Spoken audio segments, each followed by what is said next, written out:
There is a version of World War II that most people carry in their heads like a photograph. It has clear edges. There are villains and liberators, darkness and light, a beginning shaped by aggression, and an ending shaped by justice. That version is not entirely wrong, but it is incomplete in ways that matter, and the parts that were left out were not left out by accident. They were removed deliberately, filed away, reclassified, burned, buried under bureaucratic language, or simply never spoken about in the decades that followed. What remains when you pull back those layers is not a story of chaos and madness. It is a story of systems, of paperwork, of men who went to work in the morning, completed their assignments, and went home in the evening. The most unsettling thing about the Second World War is not that it happened.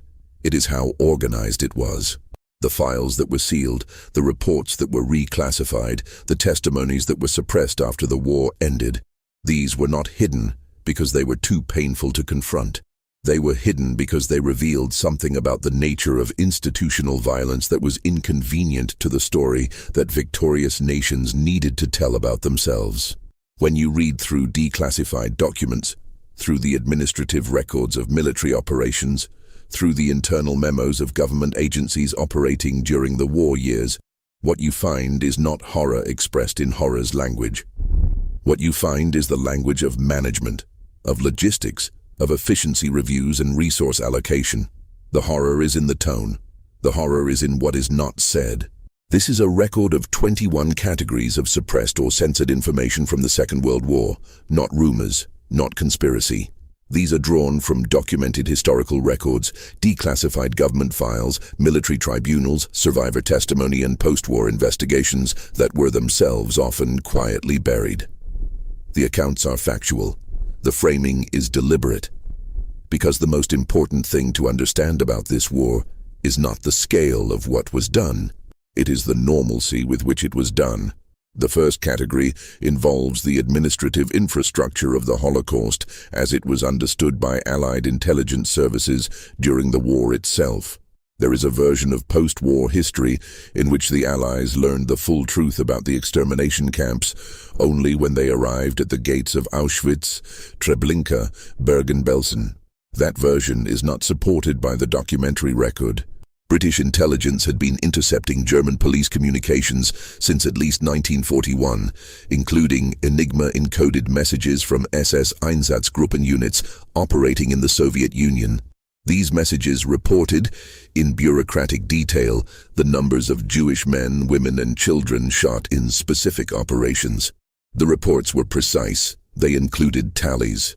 They were formatted like any other military operation report because that is exactly what they were considered to be by those writing them.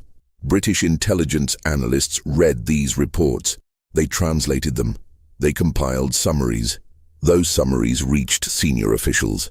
The decision that was made, documented in internal memos from the Foreign Office and later from discussions within Churchill's War Cabinet, was to not publicize this information broadly.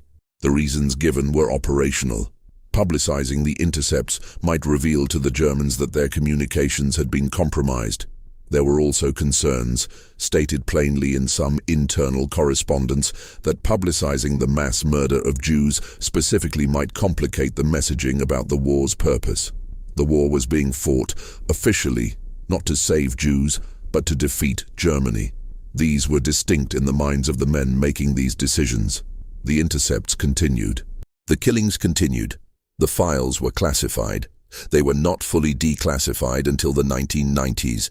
There is a name for what happens when a bureaucracy receives information about an atrocity and converts that information into a file that is then stored rather than acted upon.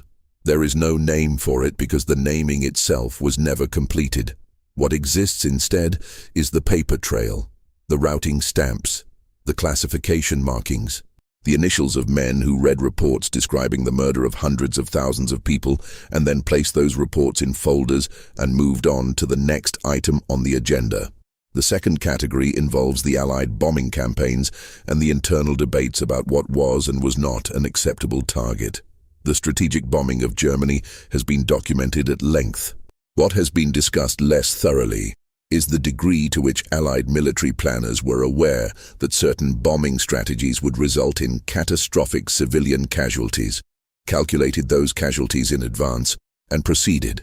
This was not a secret within the institutions making the decisions. It was a management question. The question was not whether civilians would die.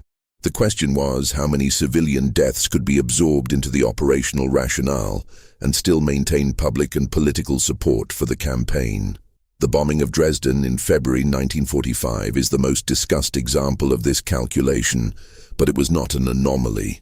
The campaign against Hamburg in July 1943 created a firestorm that killed somewhere between 30,000 and 45,000 people in a single week. The Air Ministry had models for what concentrated incendiary bombing of a dense urban area would produce. The term used in the operational planning documents was not mass civilian death. The term used was dehousing. The goal, stated in the language of policy, was to dehouse the German working population to such a degree that industrial output would be disrupted. The fact that dehoused people were often dead people was not ignored. It was categorized differently. The files containing the casualty modeling from these operations were withheld from public access for decades after the war ended. Some remain partially restricted. The third category involves the systematic looting that occurred during and after the liberation of Germany, conducted not by criminal elements operating outside military structures, but by uniformed personnel operating within them, sometimes with the tacit awareness of commanding officers.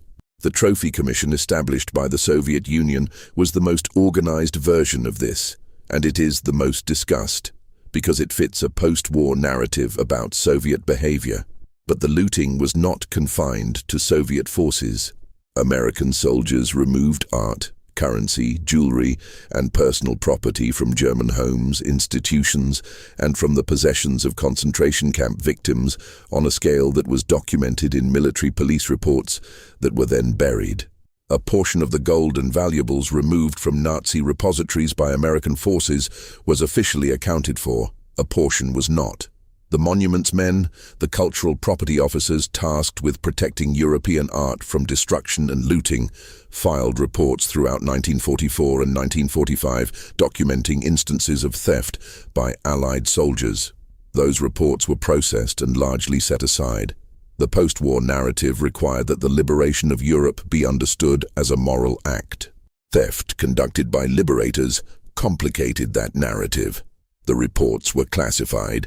Investigations that were opened were quietly closed. The men who filed the reports were often transferred or marginalized within the post-war military bureaucracy. The fourth category involves medical experimentation. The Japanese program at Unit 731 is now documented, though it was suppressed for decades. What is less thoroughly integrated into popular understanding is the nature of the arrangement made between the United States government and the surviving scientists of Unit 731 after Japan's surrender. Unit 731 was a covert biological and chemical warfare research unit operating in Manchuria under the command of General Shiro Ishii.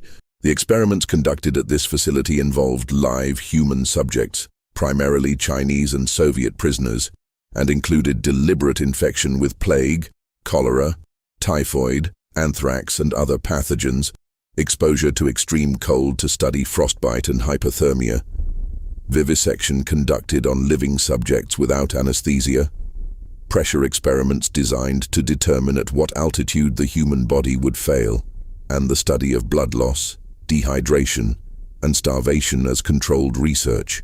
Protocols. These were not the activities of individuals acting outside institutional sanction. They were funded by the Japanese military, overseen by ranking officers, and produced research that was compiled in formal scientific reports. When American forces captured documents and personnel associated with Unit 731 at the end of the war, General Douglas MacArthur's headquarters made a decision. The scientists of Unit 731 would not be prosecuted. In exchange for the data they had collected, which American biological warfare researchers assessed as having significant military value, the scientists were given immunity. This arrangement was reached in 1947 and 1948 and was classified. The immunity was not disclosed at the Tokyo War Crimes Tribunal. The data was transferred. The scientists returned to civilian life in Japan, several of them going on to distinguished academic and medical careers. The file remained classified until 1993. The immunity agreement itself was acknowledged by the United States government decades after it was made. The fifth category involves the post-war processing of German scientists and intelligence operatives through programs that became collectively known as Operation Paperclip and the Gehlen Organization. These operations are documented, but their full scope was withheld from the American public for years, and the internal records of the screening process reveal something that the sanitized historical account tends to minimize. The question asked during the processing of German scientists for Operation Paperclip was not whether a candidate had committed war crimes. The question was whether the candidate's value to American military research was sufficient to justify managing whatever was in their file. War crimes were not disqualifying. They were administrative obstacles.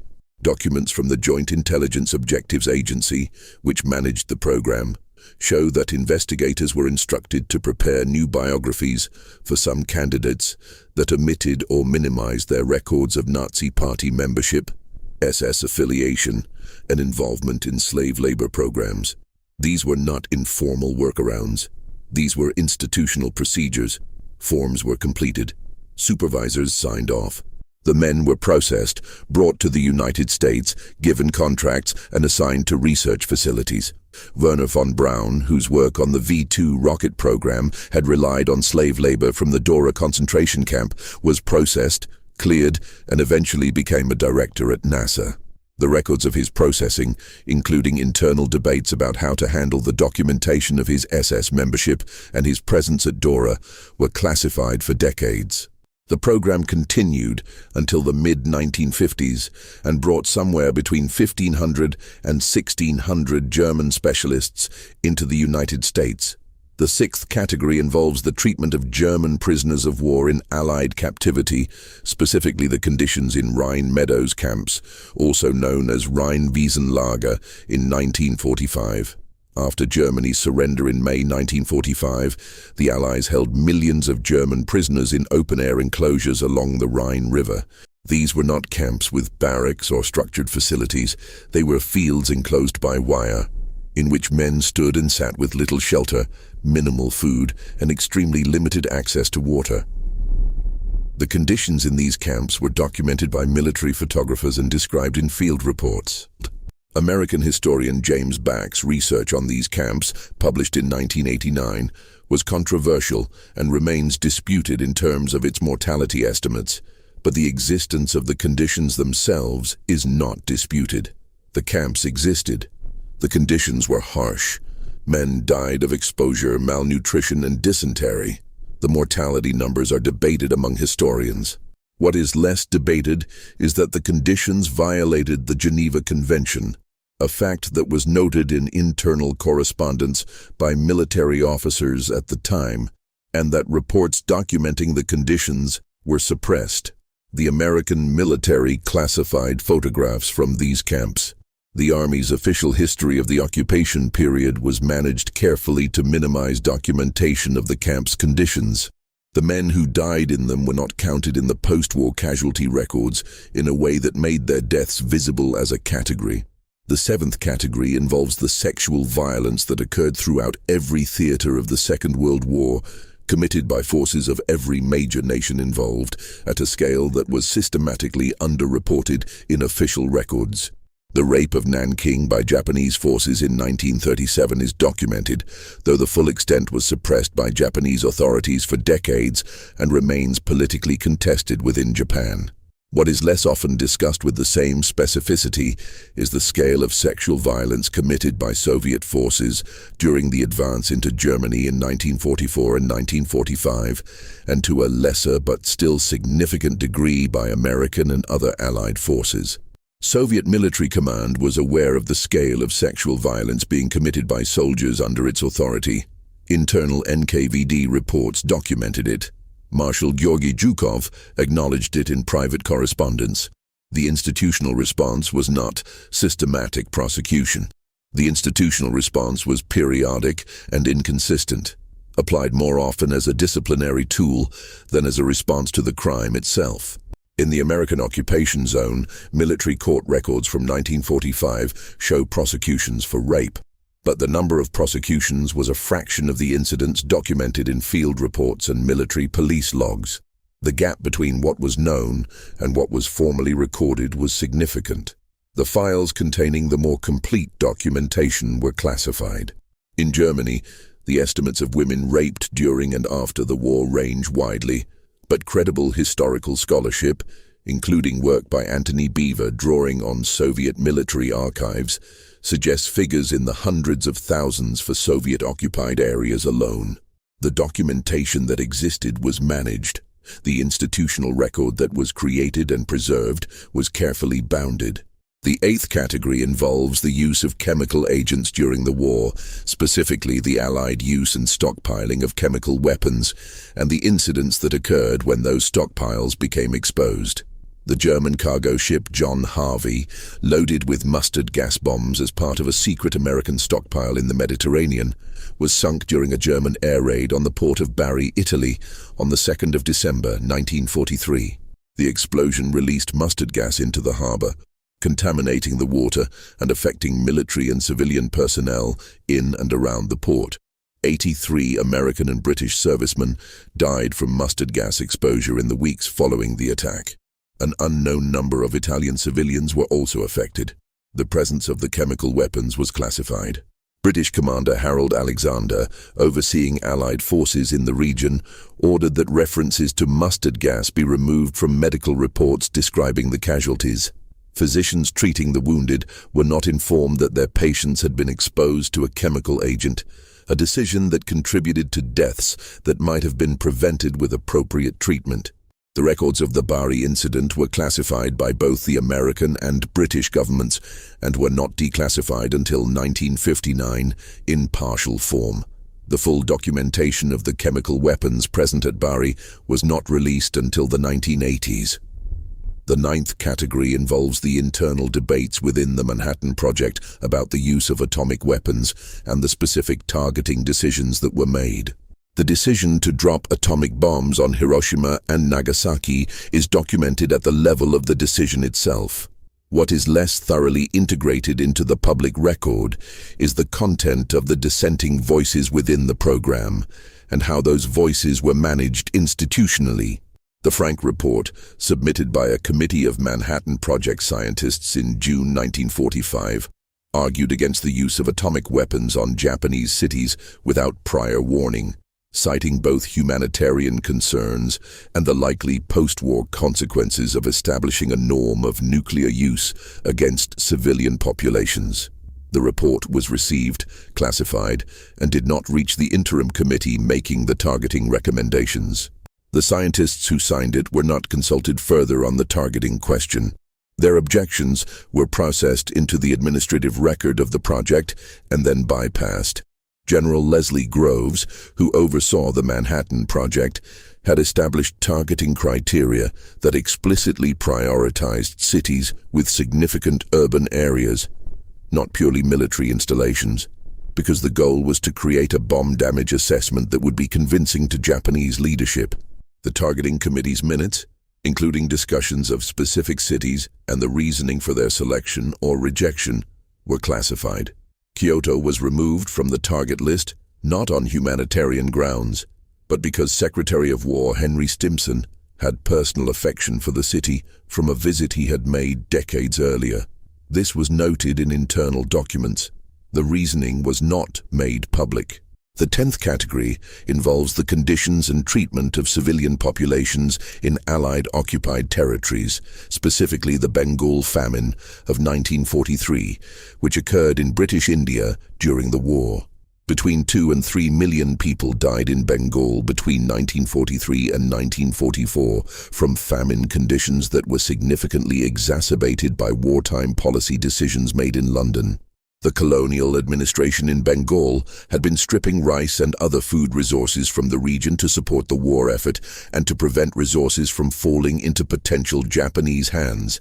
When famine conditions developed, the British War Cabinet under Winston Churchill rejected requests to divert grain shipments to Bengal from other parts of the empire. Internal minutes from War Cabinet discussions document Churchill's responses to these requests. The minutes were classified. The famine was covered minimally in the British press during the war due to censorship.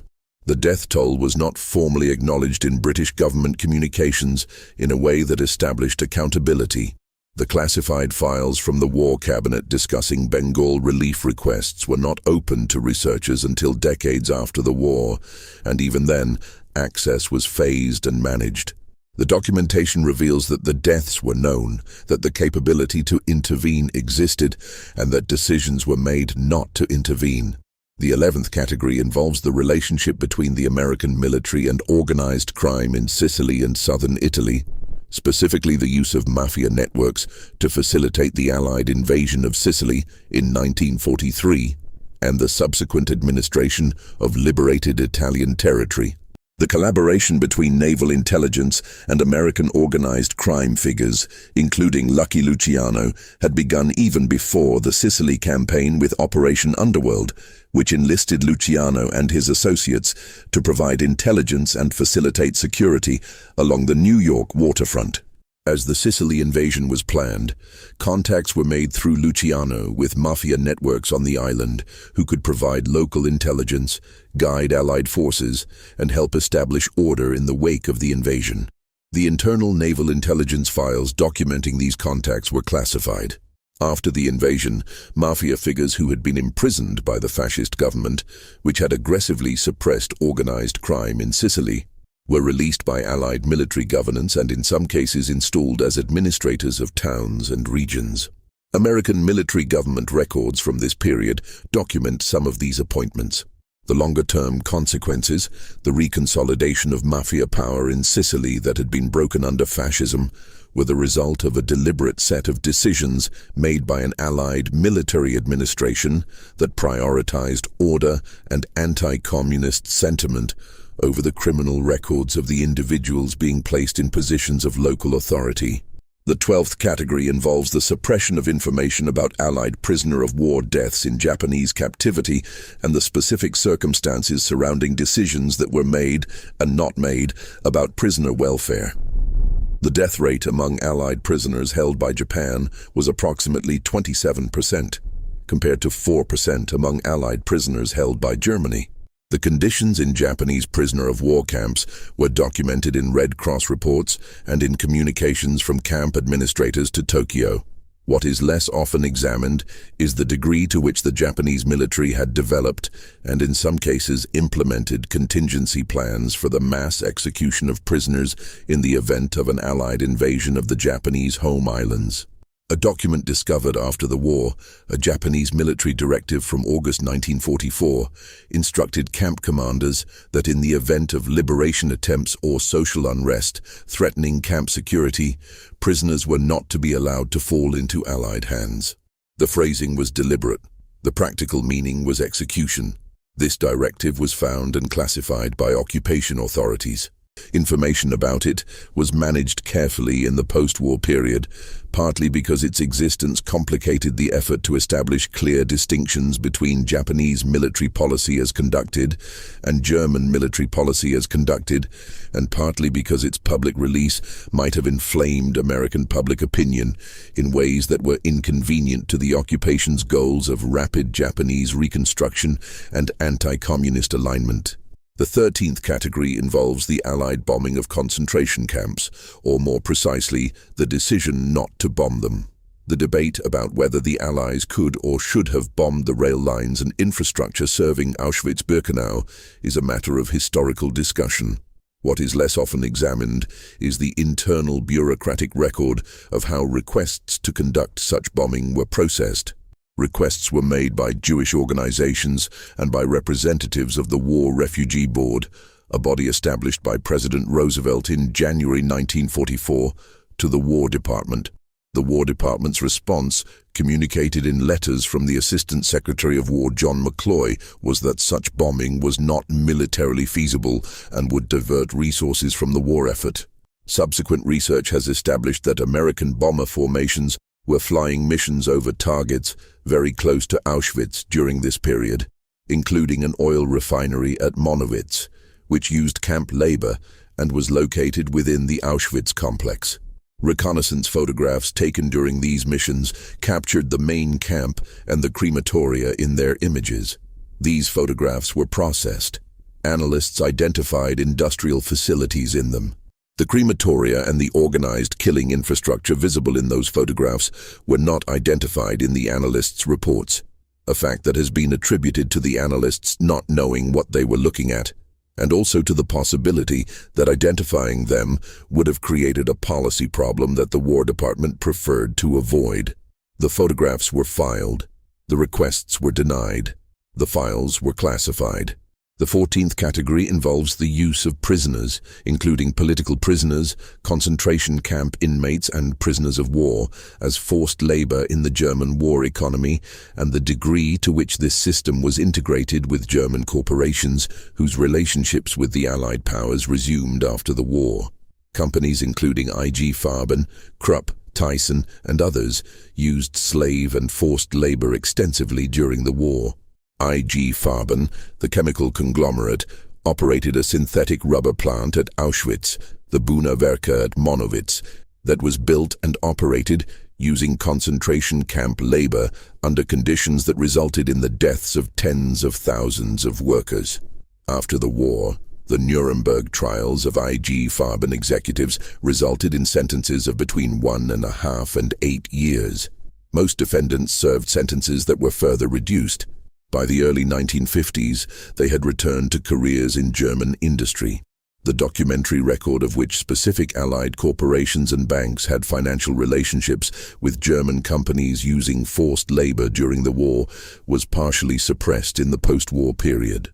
The Trading with the Enemy Act had been applied to some American corporate interests with German business ties during the war, but the investigations were largely administrative rather than criminal, and the records were managed in ways that protected specific institutional relationships.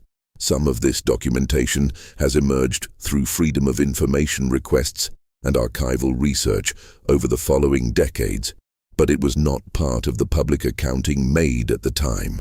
The 15th category involves the experience of Black American soldiers in the segregated United States military during the war, and specifically the documented incidents of racial violence, murder, and systematic injustice that occurred within the American military, both overseas and at home, which were largely suppressed in the official military record. The United States Army was racially segregated throughout the Second World War. Black soldiers served in separate units under predominantly white officers, were assigned disproportionately to labor and service roles rather than combat assignments, and operated within a military institution that mirrored and in many cases reinforced the racial hierarchies of American civilian society. The internal military record contains hundreds of documented incidents of racial violence, including murders of black soldiers by white soldiers and by military police, that were processed through military justice systems in ways that produced dramatically different outcomes depending on the race of the accused. Courts-martial data from the Army during the war shows that black soldiers were convicted at higher rates, sentenced more harshly, and more frequently executed than white soldiers for comparable offenses. The execution of black soldiers for rape, in particular, was applied at a rate that bore no relationship to conviction rates for white soldiers accused of the same crime. These disparities were documented in reports filed by the NAACP, by civil rights organizations, and by black journalists whose publications, the black press in America, operated under significant wartime censorship pressure from the Office of War Information. The files documenting these cases within the Army were classified. The official history of the Army in World War II addressed race in limited and carefully managed ways. The systematic nature of what the documents revealed was not part of the version of the war that was given to the American public.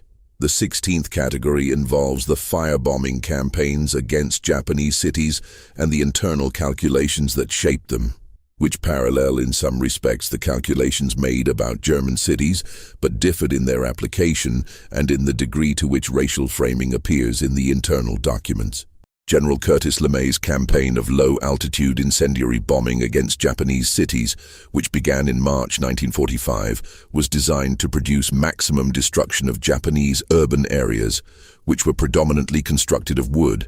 The raid on Tokyo on the 9th and 10th of March 1945 killed an estimated 80,000 to 100,000 people in a single night and destroyed approximately 16 square miles of the city. LeMay later stated that if the United States had lost the war, he would have been tried as a war criminal. That statement was made informally and was not part of the official record. The operational planning documents for the firebombing campaign contained casualty modeling and damage assessment projections that were specific about the expected human consequences. These documents were classified. The language in them, in contrast to the language used in planning documents for the German bombing campaign, in some cases reflected assumptions about Japanese civilian populations that the German bombing planning documents did not contain about German civilians. The distinction in how the two campaigns were framed internally was noted by some historians who have had access to both sets of documents and is a subject that the official histories of the air war largely avoided.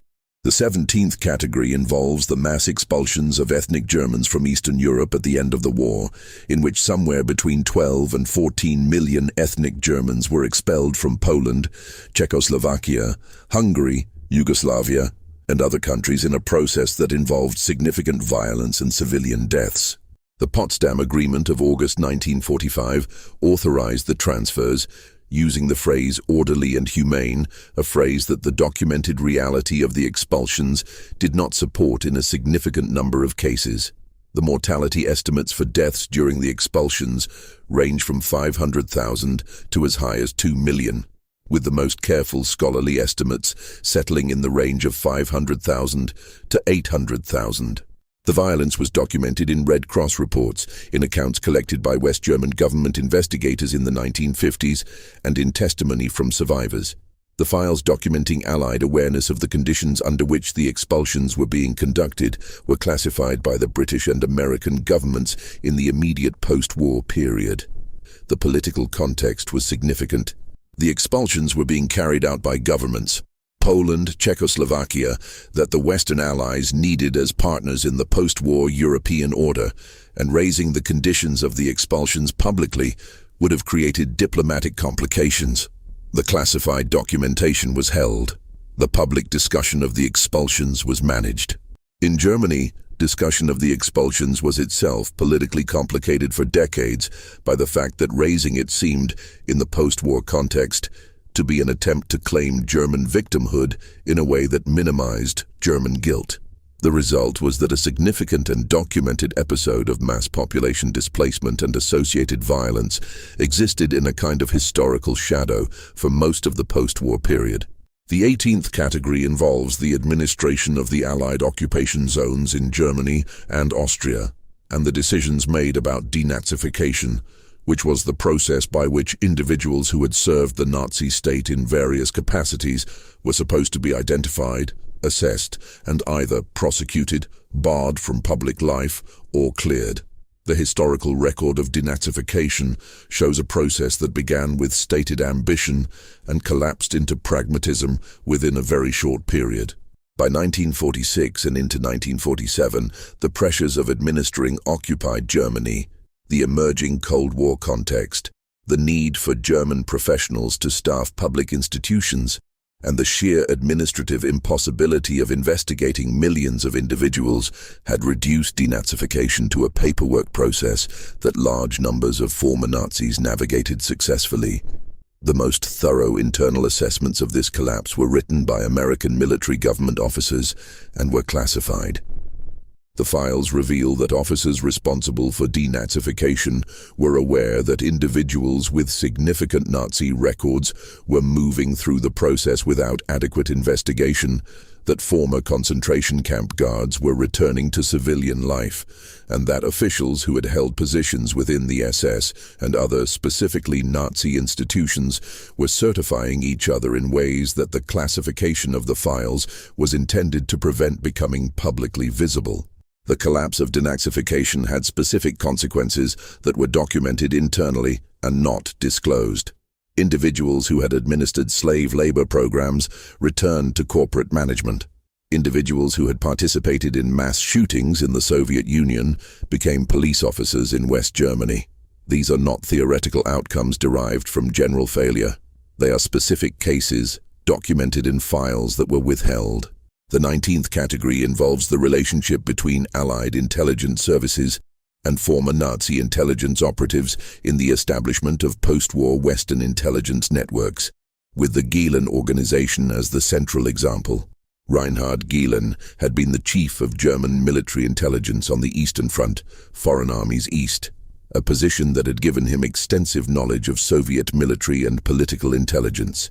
Before Germany's surrender, Gehlen negotiated his cooperation with American intelligence by offering his organization, his files, and his network of informants in exchange for protection from prosecution and the continuation of his intelligence work under American auspices. The deal was made. Gehlen and his staff were brought to the United States in 1945, debriefed extensively at Fort Hunt in Virginia, and returned to Germany in 1946 to establish what became known as the Gehlen Organization, which was funded by the CIA and eventually became the Bundesnachrichtendienst, the West German Federal Intelligence Service. The files documenting the arrangement between American intelligence and Gehlen, including the specific terms of the agreement and the assessments made of the personnel Gehlen brought with him, were classified. The personnel included individuals with documented involvement in war crimes on the Eastern Front, including the operations of the Einsatzgruppen. The CIA's internal assessments of these individuals were not shared with the relevant German judicial authorities who were theoretically conducting denazification proceedings.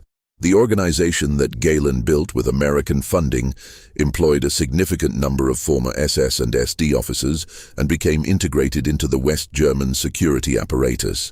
The classified history of how this was accomplished was not fully released until the early 2000s, and even then, significant portions remained restricted. The 20th category involves the fate of former concentration camp personnel who were never prosecuted, a category that was larger than the number who were tried and far larger than the number who served significant sentences. The post-war trials, the International Military Tribunal at Nuremberg, the subsequent Nuremberg trials, the British and American military tribunals, the French and Soviet proceedings, produced a documented record that has been studied. What that record does not contain is an accounting of the full number of individuals who participated in the administration of the concentration camp system and the mass killing operations, and who returned to ordinary civilian life without prosecution. The numbers are not precisely known, but the research conducted by historians working with German judicial records and camp documentation suggests that the population of former camp personnel, guards, administrators, transport officials, and others who were directly involved in the operation of the extermination system and who faced no legal consequences was substantial. In the Federal Republic of Germany, the Central Office for the Investigation of National Socialist Crimes, established in 1958, opened investigations into tens of thousands of individuals over the following decades. The conviction rate was extremely low. The investigative process was marked by obstruction, statute of limitations disputes, and procedural delays that were sometimes applied strategically.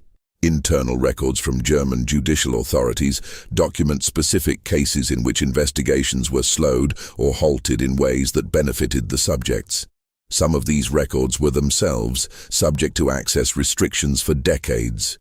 The 21st category involves the documentation of what happened in the weeks and months immediately after the liberation of concentration camps, specifically the deaths that occurred after liberation among survivors who were freed too late, in too weakened a condition, and with medical resources too limited to permit survival.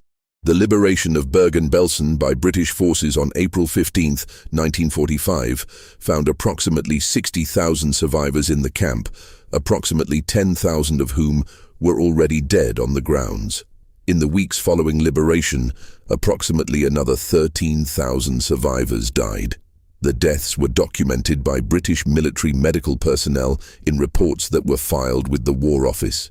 The conditions that produced these deaths, the starvation and disease that had advanced too far to be reversed, the inadequacy of the medical resources allocated to the liberated camps, the delays in organizing food and medical supply that occurred in some locations because liberating forces were not prepared for what they found, were described in those reports with clinical precision.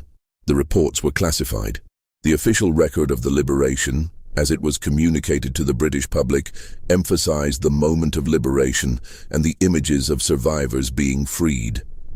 The deaths that followed were not publicly documented in a way that revealed the numbers or their causes in detail.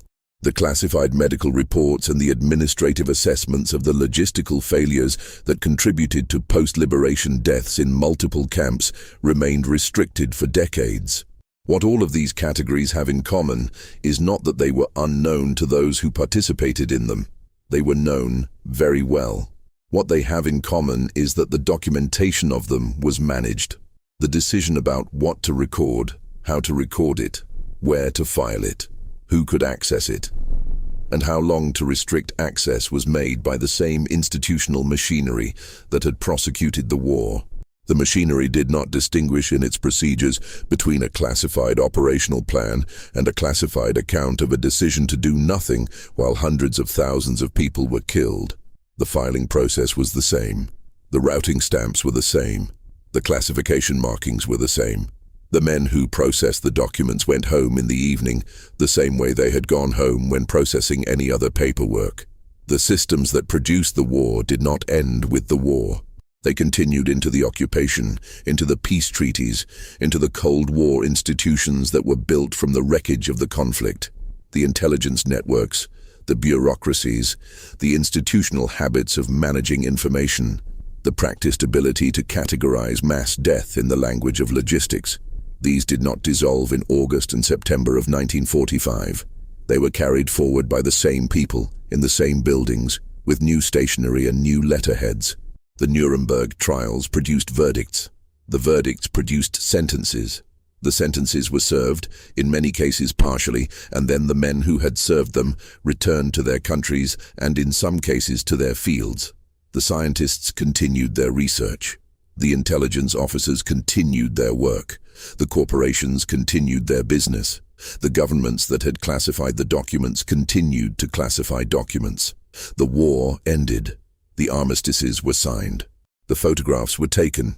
The version that would be remembered was selected from the available versions and assembled into the form in which it would be taught, filmed, commemorated, and repeated.